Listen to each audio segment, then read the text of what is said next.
Good evening. We are living in a time when histories are being written in a country, and I'll tell you why. For the very first time, fuel prices in Kenya are reaching a historic high. Red flags of the economy have now been raised, and if you can't get a clear view of it yet, this soon you'll see as the cost of living rise to unprecedented levels. Meanwhile, many parents and some education stakeholders are tonight complaining that CBC involves too much work and expense for parents. But is the entire CBC debate being politicized? We will be discussing that. Tonight, we're asking you, do you think the handshake is to blame for the rising cost of fuel? Do you think the handshake is to blame for the rising cost of fuel? At least that's what some MPs said yesterday. Share your views on our WhatsApp number, that is on 0785939529. Once again, that is on 0785939529, or at Fred Mutiriri at Switch TV Kenya on Twitter. My name is Frederick Mutiriri, and this is Tipping Point. Also blame the handshake, which has allowed both the Jubilee and the opposition to come together to pass the VAT 8 and all the levies that have been there. We have not been able to challenge His Excellency the Executive as required. So basically, I blame the handshake for most of this problem, and we have not been able to challenge the Executive, and we have underrated ourselves as Kenyans, and we have let down our electorates. And that is basically what has happened. And it's now we are feeling that later at the day, when we are facing electorates, we are coming to defend them. It is false.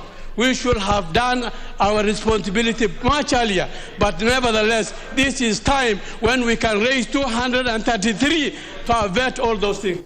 Member of Parliament, that is Rashid Kasim from Wajir East. On this show, I'm joined by Wilson Sossion, who is a nominated Member of Parliament and immediate former NAT Secretary General, Sakwa Bunyasi, Member of Parliament from Nambale, and finally we have Benji Ndolo, political analyst and governance expert. My sign language interpreters tonight are Tracy Dorcas and Michael Maida. But first, this was a discussion in Senate after Petroleum CS John Munyes and his energy counterpart Charles Keter failed to appear for summoning over the increased fuel prices. A cabinet secretary shall attend before a committee of the National Assembly or the Senate when required by the committee and answer any question concerning a matter for which the cabinet secretary is responsible. For purposes of the invitation regarding the two cabinet secretaries, we are talking about electricity and fuel. And obviously, there is no doubt that they're being called upon to answer on questions that relate to their responsibilities. That is Senator James Orengo. And to introduce to you the man of the moment, we have Benji Ndolo. Benji, you have seen the rising cost of fuel and members of parliament, what they are saying. Sakwa Bunyasi, karibu sana, the MP for Nambale.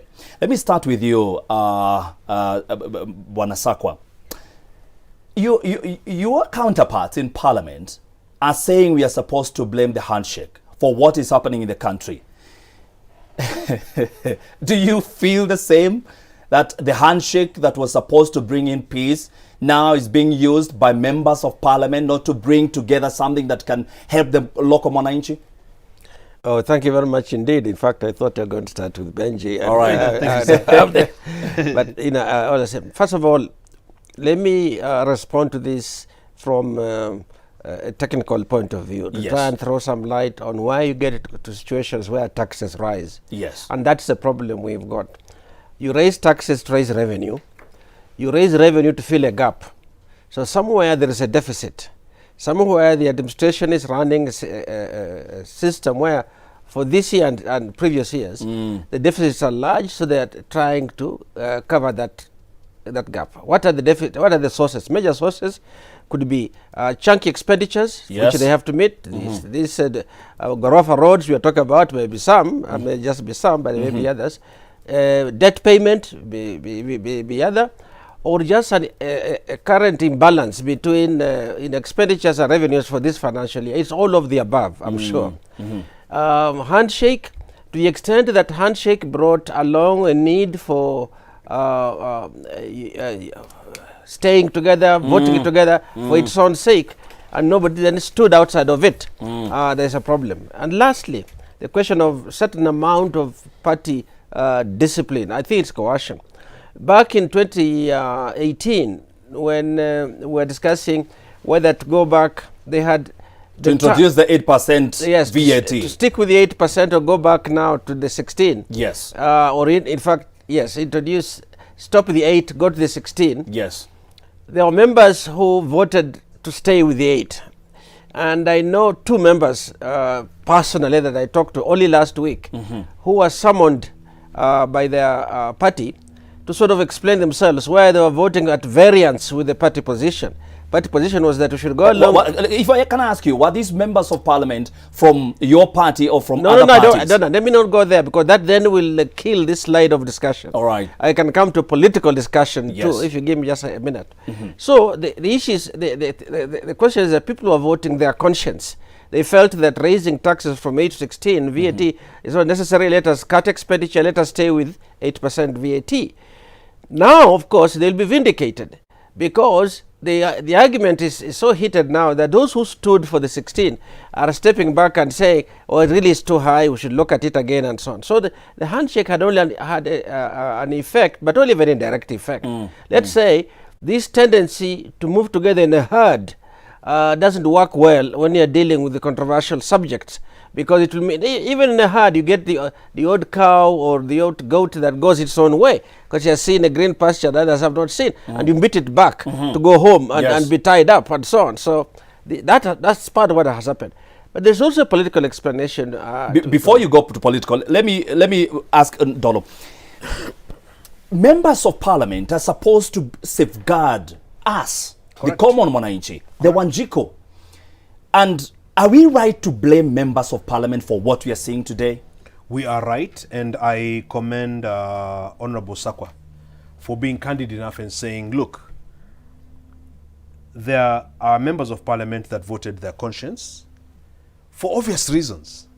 I mean, it is very painful, Mzee, that we are even having this discussion. Kenyans are overtaxed, overworked, and underpaid. It is not even a debate that we should have taxation for fuel at less than 8%, let alone doubling at 16. I remember this debate when it happened. I remember 2018, March of 2018. I remember very heated. I remember the president's sentiments and reactions. Yes. On the face of this, there are so many things that are wrong. The fact that you even have a petroleum CS and an energy CS at the same time. In a poor third world country where a lot of people, especially in corona season now, are jobless, unemployed, underpaid, overworked. John Munyes is a joyrider. You see, for me, I'm not in any party. I have nothing to lose. So I'm only here to talk to Kenyans and say what must be said. They were even summoned by parliament the other day and refused to go. What is the work and role of John Munyes, really, honestly? What is his track record from NSSF, etc.? So there are so many things that are wrong. And let me remind the country that when the handshake happened, a lot of the discussion online, because I'm very active online, was along the lines of, oh, Honorable Raila is tired, he has fought so much, allow him to eat. This is wrong language. This is wrong rationale. And in so eating, there is therefore not an arm of government to hold the executive accountable. And that is why so many things have gone wrong. In actual fact, Fred, yes, I am in a position of authority to speak because I coordinated under the National Civil Society Congress of Center for Law and Research International in 2009. Yes. And you followed my work around that time. Yes. The Oil Price Advocacy Campaign, OPRAC, where we did a lot of work to push and lobby for this petroleum pricing formula. You know, before, Mheshimiwa, what used to happen is prices would just go up. They would always go up, no matter what. In the Moi days, in the Jomo Kenyatta days, prices however they wanted to make them went one way, and that is up. And so we came and asked, why can't we have elasticity where market forces, international factors determine that we can also have prices in Kenya going down? And for the first time in 2009, prices began to go down. We then had EPRA, which was called something else, ERC then. Yes. That was quite functional. But again, the problem of governance comes in where we've got over expenditure, you've got serious looting going on. This looting is looting of borrowed money that we're borrowing on wrong, what you call odious terms that leads to odious debt. Yes. Parliament is not asking the right questions. Yes. Here we are today. Talking And now they're about coming something. because they need votes. Let's hear from nominated member of parliament Wilson Sossion. And Mheshimiwa, you were not in parliament you were actually in parliament in 2018. He was. I thought it was a long time ago. It's 2018. Mheshimiwa, do you take the full blame for what we are seeing today in the country? Can you take the full blame? Mheshimiwa Sossion? No, Parliament cannot take the full blame. It is the executive, it is the president, it is the presidency. You remember what took place in Parliament is that there was a presidential reservation on the same, which was brought to the House. And members of Parliament raised a lot of reservation. There was pandemonium in the House, and we were unable to raise the 2/3 number to defeat the presidential memorandum.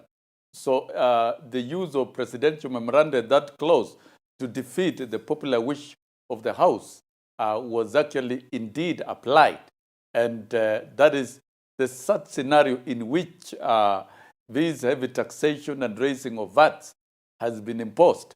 The common truth is that, and Kenyans should speak about it, is that Jubilee administration has engaged in very heavy borrowing spree, that we have loans running into trillions of shillings. Now it's almost 7 trillion. Look at it where it started. Moi left power with with debts of 650 billion. And Kibaki in 10 years, and that was 24 years, Kibaki in 10 years left power with debts of 1.2 trillion shillings. But with a lot of work done, with CDF rolled out, with free education financed, and with road networks revived, and with a lot of micro enterprises promoted, with sealing of loopholes in corruption, and also proper collection of revenue. But in just a matter of 9 years, Jubilee is at the tune of 7 trillion shillings. And you are not seeing what the money has done. The president himself has confirmed that the economy is losing 2 billion daily to corruption. And the fact of the matter is there's a lot of tax evasion running into billions by the big boys and the cowboys in this country. And so raising of fuel prices and fuel levies, if you stratify the taxation on the fuel levy, it is an easy target for government to raise, to collect easy money and to cover on corruption. And these corruption practices, the president cannot run away from because he's accountable as the head of government. Allow me to ask you this question. Economy that is not working, okay. Corruption of this magnitude, and what was brought to Parliament, the president cannot use the presidential reservation provision to try and defeat Parliament. And in fact, this one, the president himself, using his avenues, defeated the popular wish of parliamentarians. That's the truth. So really, and that does not mean the president and the executive can engage in day-to-day variation of fuel levies and raising I hear you. Now, let me ask you, MP Sakwa Bunyasi, why we are blaming now the executive arm of the government? Why can't you challenge these executive orders that Mheshimiwa Aden Duale was talking about? Why can't you challenge it now for Kenyans? Okay. Because all you need are a majority in parliament to be able to defeat this. Sure enough, when the president has expressed an opinion under the constitution, a reservation rather, where his opinion is a reservation, meaning he doesn't agree with what parliament, position parliament is holding, the only way to override him is to get 234 members of parliament, which is the minimum number to be two-thirds. If it's higher, it's better.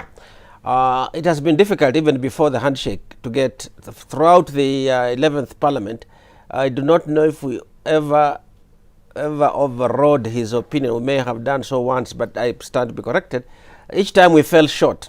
234, two-thirds thinking along the same lines in Parliament is extremely difficult. That now it has become virtually impossible. But for Kenyans, Mheshimiwa, for two reasons. Kenyans. No, but now I'm telling you Yes. reality. Yes. Reality being that recently many parties have been moving to discipline their members to do what they must do. You know, Jubilee has gone through a cleansing. ODM was harsh to, in fact, did fire some of its members. So now the fact that these two sides are now together, the rest of us in minor parties are too small to do it, to make a difference. ANC is a big Now party. we are appealing to the conscience of the members of parliament to Yes, say, yes. what is it that the nation wants? Now, some of them will say, oh, the nation wants resources to grow faster, to finance infrastructure and so on. Others will argue that let us plug the leakages, let us plug the stealing, the graft that goes on, like, you know, KEMSA is always a good example, it's most recent, but the stealing even on the SGR, you know, what it costs. Stealing is everywhere. Yeah, so how can you, if you do contain that would help. And then the second thing is, apart from the stealing part, there are commitments that have been made in the last 9 years and before. Mheshimiwa Sossion was saying the debt position is around 7 trillion. It's actually well above 7 trillion. It may be 8 trillion plus. It's a big debt. It's a big chunk. For every 100 shillings that's collected in revenue, 75 up to 75%, between 73 and 75% goes towards revenue. Out of every 100 that's collected in revenue. So you remain with 25 to 27 shillings out of every 100 shillings to do everything else. Finance your recurrent costs, your military, your education, your everything else. Okay. So we have to restructure that. That's not a short-term solution. It won't come out tomorrow, but it's a direction we must go. Absolutely. And I believe, let me hear from what Kenyans are saying. Fuel prices rise is just a culmination of careless mistakes, laxity, complacency, and thievery that happened in the first term. Mismanagement. Mismanagement, in essence. That is Waminji who is saying that on Twitter. On Facebook, Ernest Mananga, you are saying, oh yes, we are tuned from Maua and we believe stealing from the government is what is costing. Benji, are members of parliament selfish in that they no longer represent our views? They no longer represent the Mwananchi? It is a complex question, Fred, and I say complex for the simple reason that I am not new in Jerusalem. I am a senior analyst that has been around for a long time. I myself should be in parliament. So I cannot come here and talk textbook, theoretical stuff. I must be on the ground, like Mheshimiwa here, and understand the reality. And the reality is, we are in such a broken economy that this member of parliament, when he walks out of this gate, and we are in Nairobi now, forget about even in the constituency, it would be ignorant to imagine that there are no support staff and Kenyans around here that say, oh, you're a Mheshimiwa, can you give me something small? That is the reality. And this is the context within which parliamentarians campaign, within which they operate, within which you must have a house in the rural area, you must have a vehicle that is befitting a member of parliament. Otherwise, you are out of the office, out of the job in no time whatsoever. And so I'm not justifying anything, but I'm giving you the context within which we operate, so that they're supposed they're supposed to represent that the pressure to be liquid, to look for allowances, to look for government tenders and business, etc. That pressure is very real. But having said that, it is true. From the Mwananchi. It is true. The pressure from Mwananchi is so real. It is true that parliamentarians' role is representative, the interest of Mwananchi, and such interests that, for example, I am doing all the time, PIL, public interest litigation in court, advocacy in the media and elsewhere, because the small unemployed person, if they don't have a voice, if they don't have someone to question the cost of an orange, I do that a lot, even on social media, the cost of skooma, of cooking oil, of paraffin, then who will, in essence, speak for them if nobody does? Hold still. It leads to very serious mismanagement. It deepens poverty, and that is always my concern, that the things that we're doing today, if we don't take a long-term view and a macro approach to it, then we're deepening poverty for short-term gain. Because I want to give a second to Mheshimiwa Sossion before you. Lynette, can you give me a minute so that I talk to Mheshimiwa Sossion? 1 minute. Mheshimiwa Sossion, Now, you have been fighting for teachers for such a long time, and ODM nominated you for the sake of teachers, in essence, Kenyan workers. As a member of parliament, what are you promising your teachers, the people you've been representing for a long time, and I know you'll be running for office? What are you going to do moving forward? In just a minute, Mheshimiwa. With respect to the rising the cost of living occasioned by the fuel. Yes, sir. Yes, we've got to strengthen our. Yes, we've got to strengthen our advocacy in bringing the government to check and ensure that the cost of living is affordable and it does not constrain both the middle class and the bottom class. And the middle class and the bottom class should be freed of heavy taxation and given the opportunity to afford a decent living and given the opportunity to engage in meaningful economic activities and given the role to also participate in the growth of the economy. This is a class war, a very serious class war of extreme capital policies of a government that is irresponsible in the management of its own affairs. And what I'm promising workers and everyone is that we must collectively fight together and ensure that we correct the problem of ineptitude in governance of this country. And I will remind them that in 2002, we were able to do it. President Kibaki promised us that he was going to collect taxes and seal loopholes of corruption, and from the money he was going to raise through collection of taxes, he was going to afford free education for all children in Kenya. All right.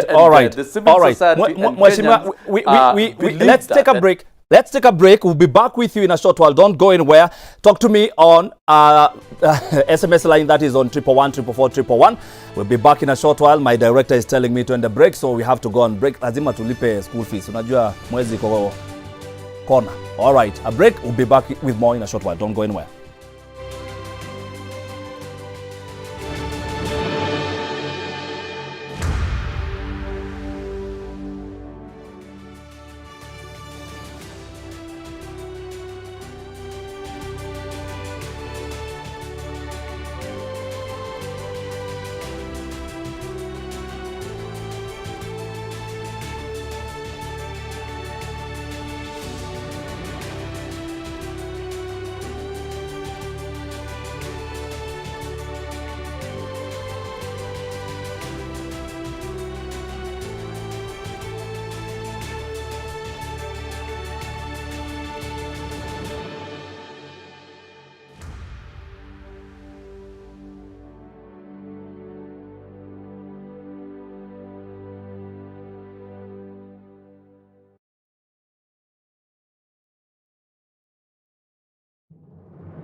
high cost of living, because high cost of prices also increase the cost of transportation, the cost of food production, because when the tractors are doing production and many other sectors of the economy are highly affected by the high fuel prices.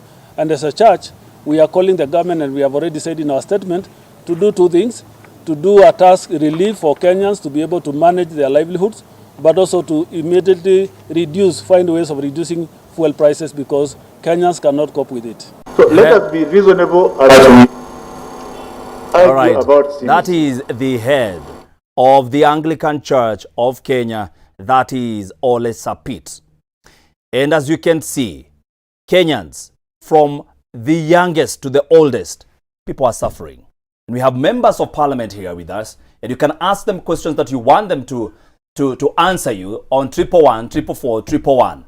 And I asked you earlier on, do you think the handshake is to blame for the rising cost of life and cost of fuel, cost of living in this country? Talk to us on 111 444 111. That is on 111 444 111. Talk to me. I'll be reading and sampling some of your SMSs in a short while. Benji is raising his hand and he needs to speak. Benji, talk to me. Allow me to give my MP colleagues here 2 guidelines, because I believe in being ambitious. So let me give them 2 guidelines from which they can know how to move forward with implementation. Number 1, as a governance advisor, I advise that as tough as it is, fuel prices should be down by, let's say, around 50%. In other words, the price of petrol in Kenya, it is for you guys to figure out how to do it with the executive, should be around Kenya shillings 80 per litre. So 50% down at most. That's number 1. Because you see, we want a country not for the few against the many, but a country for all. I see Raila running around talking about Azimio ya.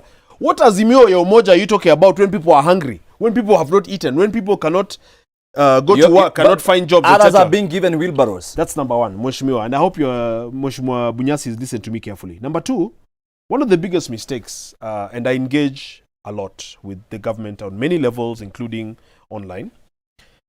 One of the biggest mistakes they did is we cried to them and said, COVID came to destroy an economy that was already broken. The economy was already bad. COVID was just the last nail on the head with the closure of all these small companies and hotels, etc. It is unthinkable that the government, in its own wisdom, did not come out and say, look, we know most Kenyans are poor, and for the bottom class, as Honorable Sosion talks about it, we will subsidize or pay their rent. So the government actually did not come out and say, if you are a landlord in such and such cost law of housing up to 8,000 shillings per month, you provide your details and you go to Treasury every month and you collect your rent, so that you don't go to lock someone's house, to persecute basically Kenyans, etc. If the government had done those 2 things, as per my advice, we would be a very different country. Now, the government has never really given Kenyans anything since COVID began. What they gave us is a KEMSA scandal. Kenyans who are unable to eat, obviously cannot pay rent, are then asked to pay double the price of fuel. Hold still. Which kind of country is this, Mheshimiwa? Mheshimiwa Bunyasi. Tell me where I'm going wrong. Mheshimiwa Bunyasi. Section 13 of the Finance Act 2018 that was brought on board by the government, then led by Majority Leader Aden Duale, who the other day said he's not to blame, President Kenyatta is to blame. They introduced the Section 13 Finance Act of 2018. What can ANC, because you're part of ANC, what can ANC do to make sure this is repealed for Kenyans to have an ease of life? The ANC can advocate for a repeal, but that means that you have to get over 200 members of parliament on your side, who are operating an environment already just described, element of party policy, determinism, an inertia in one direction, born out of the heavy infrastructure commitments and the graft on the other, the things we have just described as problems. I think that one thing that can be done, and that I know that's the platform of the party leader of ANC, Musalia Mudavadi, is talking about lower taxes. How do you lower taxes? Remember that the 100, I think, fuel is now 120, 135. 135 in essence. Let me use kerosene because kerosene is consumed by those at 110 who have much less options, few options than the others. The landed cost, the supply at cost will be something around 60 shillings per litre, give or take a few shillings on that. Therefore, the difference between that and 110 is tax, pure tax. 58, actually it's 58%. So, no, it's 58 shillings. 58 shillings out of a cost which would have been, say in this case, if 52 then. Yes. It means that you have added 58 on top of 52 to Which get are 110. taxes. To get 110. Yes. 58% of 52, I mean Yes. 58 shillings, is more than 100% of 52. So the taxes are more than 100%. Yes. Or another way of looking at it, you can split the tax from the cost as a share of 110. You'll find that taxes are just a bit over 50-something%. But as a proportion to the cost is more than 100%. Yes. It's true in kerosene. It is true in electricity. When you look at the electricity bill, the tax components of it, and it's also part of the energy sector we're talking about, are more than what they declare as cost. You don't even know if that should be the true cost. Yes. So one thing to do is that as an economist I would recommend, and I would recommend that to my party, if I had a way to influence my party internally, so it's our platform, that we should liberalize. Can you master the 233? Yes. Sakwa Bunyasu, you are the elder in that parliament. We must liberalize that part of the economy. Right now, if you liberalize the fuel price, they will not go further up. Remember, kerosene will be starting at 52, not at 110. The rest of it is just a top up that the government is pushing. And why would it help this time around? To be able to help this time, first, because it's already so high up, and the consumption, after a while, consumption of it can begin to fall. The only way that it can go is go down to start with. Okay. How can it go down? The rules of the game need to be changed. The big boys, I worked for a short time when I was a very junior person in my early career. I worked for Total Oil for only about a year. But it was clear that the game was being determined largely by the big boys of the game in the sector. It will be the leading companies, the Shells, the Total, the BP, it was BP. And there were some reforms along the line when they allowed independent operators to come in. Or they argued independent operators will bring in substandard fuel and so on. No, the fuel, anything we import is specified under the law. There are specifications. But how come we get things on the market? It's governance. That's where the problem fails. Hold still. Waiganjo Nderito from All Kalau is asking, as the members of parliament, and I'll ask Mheshimiwa Sosion, is it not possible for the country to, one, build oil reserves which can take us for a whole year and should be refilled when the prices are low, and they can better regulators of price when oil export prices are high? Two, what happened to our own Turkana petroleum extraction? Three, why can't we revive the Mombasa oil refinery?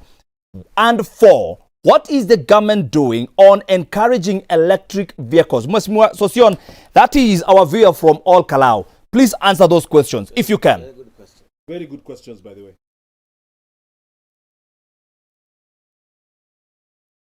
Yes, and I didn't complete answering the previous question that you asked, where do we move with the labor movement and everything else? All what you are talking about, everything revolves around leadership. We got a leadership of Kibaki that collected and protected taxes, provided free education, started CDF, strengthened the financial market with the sufficient resources and funding, and even border enterprise came up, and then Kibaki also gave us a constitution that devolves governance in this country, and in just a space of 10 years, there was a lot that went on because of leadership of Kibaki, and most of all, respect of democracy and human rights, institutions, and the rule of law, which we are lacking. The problem we are talking here is leadership. Let us not try to to exercise that responsibility that the state ought to do through serious leadership. We cannot talk of keeping fuel reserves or reviving the fuel refinery in Mombasa if the leadership is not prioritizing the economic growth effectively. We need a leadership like that of Kibaki that can do business that the ordinary citizen can feel in 10 years. And I can tell you for free, if elections were held today and Kibaki was on the ballot, he would be elected without even campaigning. Because the work that he did, the leadership that he demonstrated was the best and ought to have been continued by Jubilee. But instead, Jubilee engaged in ragtag activities. And I remember at some point, Chief Justice Willie Mutunga branded our economy as a banditry economy. We don't know. The problem we have in Kenya is leadership, and honest leadership that is willing to address the needs of Wanjiku. There are men and women who are doing business and they don't care about the future of the ordinary Kenyan. All right, the Mheshimiwa. buck stops at the doorstep of the president. Okay. All these huge levies and rising in prices is not because there is shortage of fuel. It is because somebody needs to collect money to pay the huge debts that runs into trillions of shillings. Okay. And what have the debts done? Yes. The money that has been collected. Yes. What has it done? We are not seeing. It has simply been stolen. And the presidency is dysfunctional. We've not had a cabinet meeting for the last 8 months. So really, even the levying of new prices of fuel, I believe it is a matter that needs to be discussed even at the cabinet level. Okay, if the cabinet has not been meeting for the last 8 months, then who really is leading this country? So we have a problem here of leadership. Thank you, and Mheshimiwa. bad leadership will lead to miserable life of Kenyans. All and right. Good leadership will lead to prosperity of every Asante, Kenyan. because I need to engage the rest of in studio. Now, Benji, the rise in fuel prices definitely increases inflation. The snowball effect is on cost of food, Yes. transport, Yes. electricity, Everything. and manufacturing. Like I actually did the basically research everything. on it. Yes, everything. So it's unconscionable. Now, from here, we have the JB Muturi, who is the Speaker of the National Assembly, gave the committee 14 days to come up with a report. Do you think, with the type of executive that these members of parliament are talking about, with the kind of hardship in getting the 233, do you think Kenyans are going to get any reprieve in 14 days? From your own assessment. My expectations of this government are indeed very limited for obvious reasons. JB Muturi is a close friend of the president. The president is quiet. There are all these discussions around the fact that his family is apparently getting into the oil business. So, which are you going to serve? The family or the government? But that cannot be substantiated in this show, so... Well, I'm just saying, that's why I said allegedly. Yes. In that circumstance, the only risk that President Uhuru runs is leaving office, having misperformed. And this is what the members of parliament must communicate to the executive, is that Kenyans are crying for leadership. Kenyans yearn for leadership. What have Kenyans done wrong to deserve this kind of punishment? It's just obvious punishment. It is misgovernance. It is putting the cart before the horse. Yes. It is wrong policy on borrowing. Yes. Or wrong policy on spending. It is lack of fiscal prudence. Yes. How then can you obviously run a country in such a reckless manner and expect anything other than, some level of unrest, some level of disenfranchisement, if you may. And so within the 14 days, we don't expect much. But nothing much. Again, nothing much to look forward to. As I have advised, the best direction is through executive order and through many other means to find a way. Yes. Fast, to work backwards, to set, using the EPRC, for example, to say that these prices must not go beyond 100 shillings. Hold still. And then to find ways to subsidize backwards. A Kenyan is saying, hoping 78 shillings per litre on taxation alone is a stonewall punishment to the common mwananchi who is barely able to eke a living in the current economic times. Another person is saying, I fully agree with Benji on the issue of fuel. The price of fuel should be at most half of the astronomical price that was recently fixed by IPRA. All right. Another Kenyan is saying, at this hardship time, where most of the activities, I think that started katikati, the handshake is not the cause of the fuel rise. What is the role of Parliament? As a representative role, how can Kenyans be affected by the rise of fuel while they keep quiet? By the way, You hear Yeah, that? but, You hear that, Mheshimiwa? yeah, let The me- Kenyans are crying. Yeah, sure. For a sure. fact. Yeah. But I think we are And it looking. doesn't look like it's going to stop. No, it's not going to stop because we are not looking at the right things. We're looking at the symptoms on the surface of it. The increased taxation, the high pump prices are just symptoms. What's the underlying problem? We have a 3.6 trillion budget to fund. You can't hold that fixed and then begin to, if you reduce this revenue side where you're holding this budget fixed, it means you must borrow now. You'll go out and borrow even more. What do you have to do? Not all of 3.6 trillion shillings of our budget is sacrosanct, cannot be touched. You can actually, government has ways they do it. One, they'll come up with a supplementary budget and you can reduce the size of the budget to lower pressure on your revenue mobilization means. As you improve the efficiency, the things we talked about, you get, you can ask KRA to do more. What's KRA going to do? They are going, the KRA will say, well, if you guys want this money quickly, pump prices are the easiest, collection is easy and so on and so forth. But now we are saying you can't go to the energy sector to carry the larger burden of the 3.6 trillion shilling budget. So you have to look at that also. Wananchi must get into a debate in which they say, why are you taxing us? What are you taxing us to pay for? Okay. It's normal in many countries where they debate, when you're going to raise taxes, you say for what purpose the increased funding you're seeking for is going to do. It just can't be to pay for what we are used to doing. Thank you. So that we have to be more radical in the way we approach it. point of information. Hold Very still. important. Hold still, because I'm being told It's my just time one is sentence. really gone. Hold It's still. one I'll come to sentence. you. I'll come to you so Because that I we want can him to finish. chew on it. I'll come to you so that we can finish with you. Honorable Sosion, in just a minute, and please use a minute. I'll ask you kindly, use a minute. There is the Section 13 of the Finance Act. As a person who've been fighting for the right of Kenyans, are you going to promise Kenyans that you will marshal members of parliament to make sure that this section of the law is repealed? Please tell us if you're going to do that.